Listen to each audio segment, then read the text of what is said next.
Gare à ne pas confondre votre femme avec votre patron, même si des fois c'est elle qui prend toutes les décisions. 我喜欢在我老伴身边醒来 J'aime me réveiller près de ma femme. 我喜欢在我老板身边醒来 J'aime me réveiller près de mon patron. 老伴, 老板. Voilà, je vous ai donné quelques exemples sur les mauvais tons. Il y en a d'autres. Je suis sûr que vous avez déjà eu des problèmes comme ça. N'hésitez pas à les partager dans les commentaires, qu'on apprenne de nos erreurs tous ensemble. J'espère que ça vous a plu et que je vous ai donné envie de vous perfectionner en chinois. Allez, à la prochaine!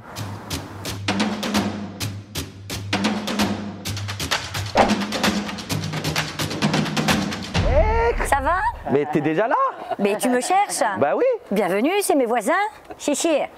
Viens, viens, viens. Rentre, Lisson, vas-y. Waouh! Super sympa! C'est notre petit patio. Bah, on dirait le sud de la France, quoi. Oui, bon, c'est un peu le bazar, hein, tu m'excuses. Hein. Bienvenue, installe-toi. D'accord, merci. Je m'appelle Natacha Tarascon, j'ai 44 ans, je suis née, j'ai grandi à Montpellier. J'ai travaillé 18 ans dans la cosmétique et dernièrement, j'ai lancé une petite marque de soins pour les enfants qui s'appelle Doucea, qui sera lancée en France et en Chine. Je suis installée ici à Shanghai depuis 8 ans après avoir bourlingué dans plusieurs petits pays. Je suis ici avec mon mari et mes 3 enfants. Place de la Comédie à Montpellier ou le People Square à Shanghai? Ah ben je préfère la place de la Comédie. C'est toute mon enfance et surtout toute ma jeunesse. Hein. Et j'ai vraiment besoin d'y retourner à chaque fois.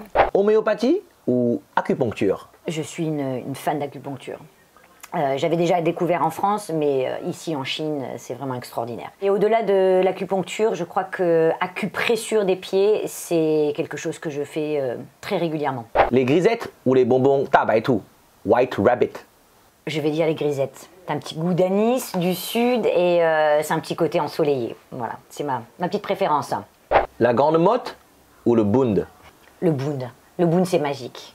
Que ce soit côté Puxi ou côté Pudong, c'est juste un endroit magique. Le long du fleuve, c'est vraiment splendide. La nuit, c'est féerique. C'est vraiment un endroit que j'aime beaucoup. Baume du tigre ou Vicks Vaporub? On a tous été élevés avec un peu de Vicks pour les rhumes et les problèmes respiratoires. Mais j'avoue qu'ici, le baume du tigre et ce petit côté original et chinois et cette odeur de camphre qui est absolument magique. Et ce qui est très pratique, c'est de le mettre sur les piqûres de moustiques. Crème blanchissante ou crème solaire? Ah si c'est pour moi, c'est la crème solaire, mais comme je suis quelqu'un du Sud, j'aime pas trop être blanche, donc un petit SPF, mais au moins 30 pour bien protéger sa peau. Et blanchissante, non, c'est pas... Mais bon, je peux comprendre le paradoxe entre l'Europe et la Chine, oui. À entendre, tu préfères l'accent du Sud ou le dialecte de Shanghai? Ah pardine, je préfère l'accent du Sud, hein, évidemment. Tu vois, j'arrive même pas à le faire, ça fait 18 ans que je suis partie. Après mes études de pharmacien, j'ai toujours été très passionnée par la cosmétique. Donc j'ai travaillé dans le Sud pour les laboratoires Pierre Fabre et c'est là où j'ai vraiment appris le métier. Dernièrement, j'ai été consultante pour des marques de cosmétiques et en alternance, je suis ce qu'on appelle un business teacher, qui permet en fait de donner des cours à des étudiants, surtout en marketing et en branding. Et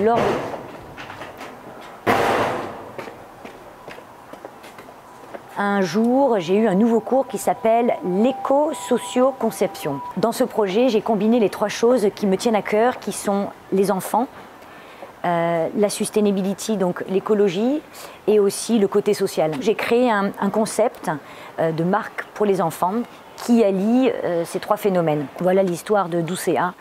On va être lancé en France en pharmacie, puisque c'est mon univers, et en Chine sur des plateformes online, et aussi dans quelques magasins dédiés aux enfants. Ta première rencontre avec la culture chinoise? C'est mon arrivée à Hong Kong après 7 ans d'expatriation à Dubaï. Et c'était très intéressant et je me suis dit, j'ai vraiment envie de passer un petit moment ici. Mais du coup, tu préfères Hong Kong ou Shanghai? Je dis toujours que je préfère Shanghai du lundi au samedi. La vie est agréable, on a le petit vélo, la petite mobilette. C'est comme un petit village, Shanghai, même s'il y a 25 millions d'habitants. Et par contre, Hong Kong me manque le dimanche parce qu'il y a la mer. ton moment préféré d'une journée à Shanghai? J'aime bien quand je vais déposer mes petits au bus et là c'est mon moment où je prends mon café avec mes voisins avant d'aller au travail ou de prendre un petit café. On est sous les platanes et ça ressemble à un petit coin de France. Et l'endroit que tu as visité qui t'a plus marqué? Ce que j'ai vraiment aimé, et c'était un petit voyage que j'ai fait avec ma fille toutes les deux, c'était les Toulons. Ces maisons rondes ou carrées où on vit en communauté, c'est tellement dépaysant et tellement étonnant que j'ai vraiment aimé. La scène la plus drôle que tu as vue en Chine? Alors, drôle, écoute, tu sais, j'ai 3 petits, 8, 5, 3, et très souvent, quand je suis avec le tout petit dans la rue, beaucoup de gens me demandent « Ni she nai nai ?» Est-ce que je suis la grand-mère du petit? J'avoue que c'est un petit peu vexant parce que les questions sont toujours très directes, spontanées, sans filtre. Et au début, ça peut un petit peu déranger, mais bon, on s'y fait. C'est vrai que c'est marrant quand même, c'est marrant. La question la plus étonnante qu'on t'a posée en Chine? Oh, on me la pose très régulièrement. Hein. C'est de mes 3 enfants lequel je préfère. Et ça, c'est très étonnant quand même. Mais j'ai demandé à des amis chinois de m'expliquer parce qu'il y a bien une raison là-dessous.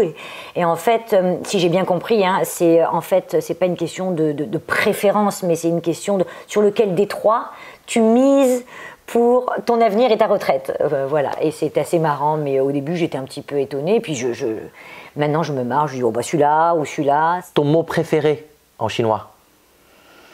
Ah, il y en a plusieurs, mais j'aime bien Renchinku. Au début je ne savais pas trop ce que ça voulait dire, mais si je traduis bien, hein, tu vas me le dire, c'est travailleur, hein, courageux travailleur, et souvent on me le dit quand on me voit avec les enfants, la mobilette, les courses, le travail, souvent mes voisins me disent « Hanchinku, Hanchinku ». Ouais. En parlant de travail justement, parce que ça fait un petit moment qu'on papote, il serait temps d'aller travailler. Tu veux apprendre à faire une petite crème?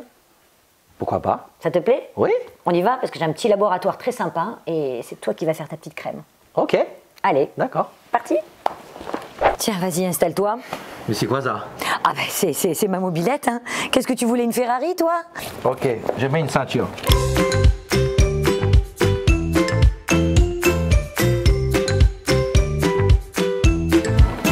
Et voilà. Ni hao. Nihai. C'est un petit laboratoire. Il faut mettre ta petite blouse. Tu prends ça. Tu prends la petite. Oui. Voilà. Tu ouvres ça. Voilà. Une. Tu tiens bien ton bol et il faut remuer doucement et après énergiquement. Comme une mayonnaise. Continue, Ok. continue. Ouais, vas-y, mets-le ça. Ça, c'est l'hydratant. Hydratant. Ouais. Et ensuite? Ensuite, il faudrait mettre un petit peu de parfum. Hein? Sens. Ouais, ça sent bon. Top. Ça y est, elle est finie ta crème. Ah bon? Bah oui. C'est déjà fini? Mais oui. On l'a fait en Dis donc. accéléré. Tiens, Ok. mets ton petit stickers. Ah oui. Ouais. Puis je t'offre celle-là. Oh, c'est gentil. Bah écoute, merci beaucoup. Bah de rien, Lisson, tu reviens quand tu veux. Bah moi j'ai appris à faire une crème en tout cas. Ouais. Super sympa. Ah, tu vas être beau ce soir. Voilà. Et bien en tout cas pour ceux qui veulent connaître plus de choses sur Doucea, comment ils Oui. peuvent faire? Ils peuvent aller sur le website, mais il faut savoir qu'on lance bientôt, donc on est encore en mode secret. Merci. Et si tu veux un petit tour de mobilette, tu m'appelles. D'accord, c'est sympa. Allez, salut. Ciao, ciao, ciao, Lisson. À bientôt. Bon, c'est déjà la fin de l'émission, le journal débridé, épisode 5. J'espère que ça vous a plu. Nous, on a pris plaisir à le faire. Et si vous avez des suggestions ou des commentaires, n'hésitez pas à nous en faire part. Car comme je vous le disais dans l'émission précédente, on avance pas à pas. Ou bien petit à petit, l'oiseau fait son nid. Comme vous dites, sur ce, ciao.